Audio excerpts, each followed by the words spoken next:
to see Republicans and Democrats join together on the steps of this Capitol is to terror what the mafia is to crime. Americans have known wars.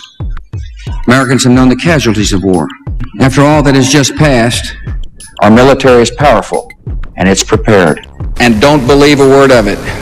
For everybody has done a really good job of the very worst of human nature.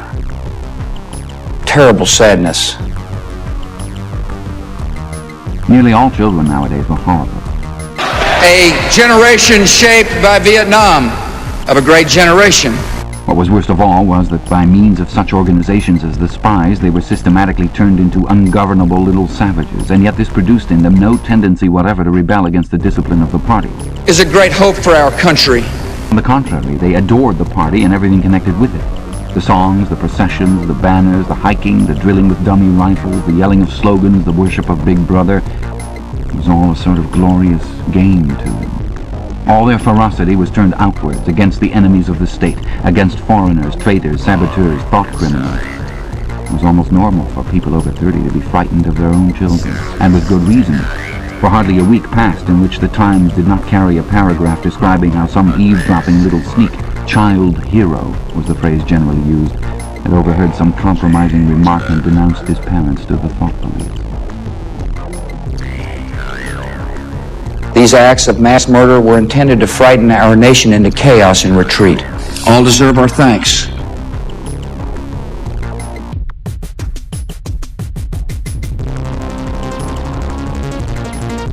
The voice from the telescreen paused. A trumpet call, clear and beautiful, floated into the stagnant air. The voice continued raspingly.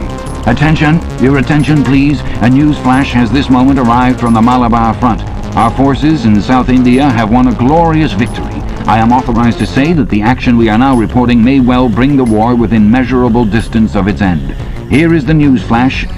Bad news coming, thought Winston.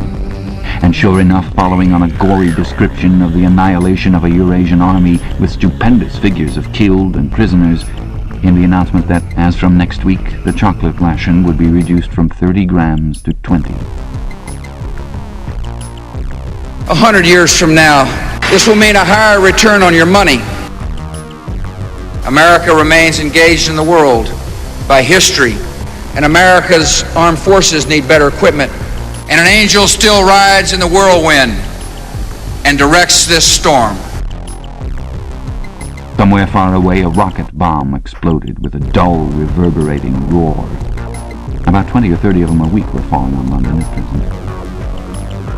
Down in the street, the wind flapped the torn poster to and fro, and the word "Ingsoc" fitfully appeared and vanished.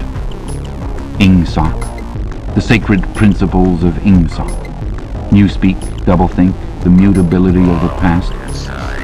He felt as though he were wandering in the forests of the sea bottom, lost in a monstrous world where he himself was the monster.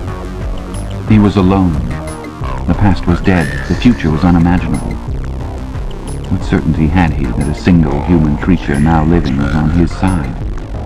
And what way of knowing that the dominion of the party would not endure forever? Like an answer, the three slogans on the white face of the Ministry of Truth came back at him. War is peace. Freedom is slavery. Ignorance is strength. He took a 25-cent piece out of his pocket. There, too, in tiny, clear lettering, the same slogans were inscribed, and on the other face of the coin, the head of Big Brother. Even from the coin, the eyes pursued you. On coins, on stamps, on the covers of books, on banners, on posters, and on the wrapping of a cigarette packet. Everywhere. Always, the eyes watching you and the voice enveloping you. Asleep or awake, working or eating, indoors or out of doors, in the bath or in bed, no escape. Nothing was your own, except the few cubic centimeters inside your skull.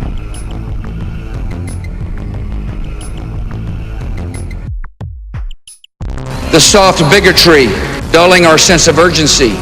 The story of a slave-holding society and an unsteady exercise of American influence. Elevating character and abstinence from afterthoughts to urgent goals can destroy you.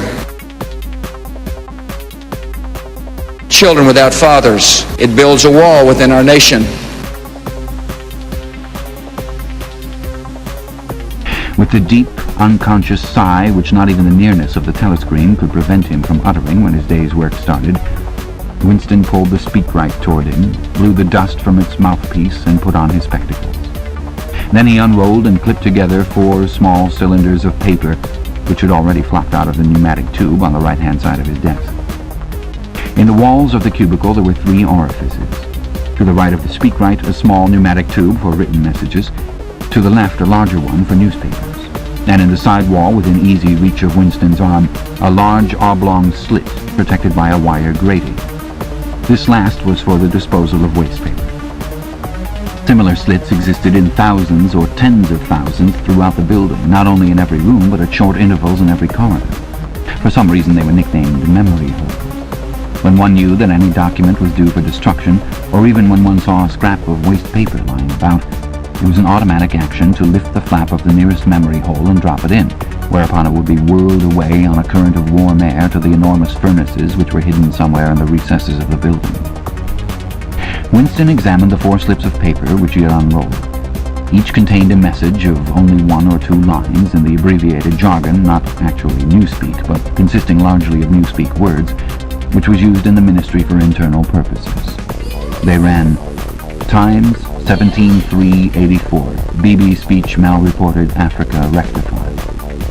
Times 19-12-83, forecasts 3YP 4th quarter 83 misprints verify current issue. Times 14-2-84, mini plenty malquoted chocolate rectified. Times 3-12-83, reporting BB day order double plus ungood refs unpersons rewrite full wise upsub anti-filing. With a faint feeling of satisfaction, Winston laid the 4th message aside. It was an intricate and responsible job and had better be dealt with last. The other 3 were routine matters, though the second one would probably mean some tedious wading through lists of figures. Winston dialed back number on the telescreen and called for the appropriate issues of the Times, which slid out of the pneumatic tube after only a few minutes' delay. The messages he had received referred to articles or news items which for one reason or another it was thought necessary to alter, or as the official phrase had it, to rectify. For example, it appeared from the Times of the 17th of March that Big Brother in his speech of the previous day had predicted that the South Indian front would remain quiet, but that a Eurasian offensive would shortly be launched in North Africa. As it happened, the Eurasian Higher Command had launched its offensive in South India and left North Africa alone. It was therefore necessary to rewrite a paragraph of Big Brother's speech in such a way as to make him predict the thing that had actually happened. Or again, the Times of the 19th of December had published the official forecasts of the output of various classes of consumption goods in the 4th quarter of 1983, which was also the 6th quarter of the 9th 3-year plan. Today's issue contained a statement of the actual output, from which it appeared that the forecasts were in every instance grossly wrong. Winston's job was to rectify the original figures by making them agree with the later ones. As for the 3rd message, it referred to a very simple error which could be set right in a couple of minutes.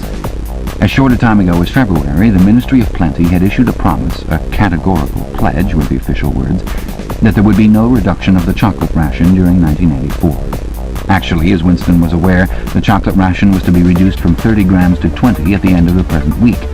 All that was needed was to substitute for the original promise a warning that it would probably be necessary to reduce the ration at some time in April. As soon as Winston had dealt with each of the messages, he clipped his speak-written corrections to the appropriate copy of the Times and pushed them into the pneumatic tube. Then, with a movement which was as nearly as possible unconscious, he crumpled up the original message and any notes that he himself had made, and dropped them into the memory hole to be devoured by the flames. What happened in the unseen labyrinth to which all the pneumatic tubes led, he did not know in detail, but he did know in general terms. As soon as all the corrections which happened to be necessary in any particular number of the Times had been assembled and collated, that number would be reprinted, the original copy destroyed, and the corrected copy placed on the files in its stead. Compassionate. Concentration camps should control crisis pregnancy centers. Damn the consequences. Give me the pen.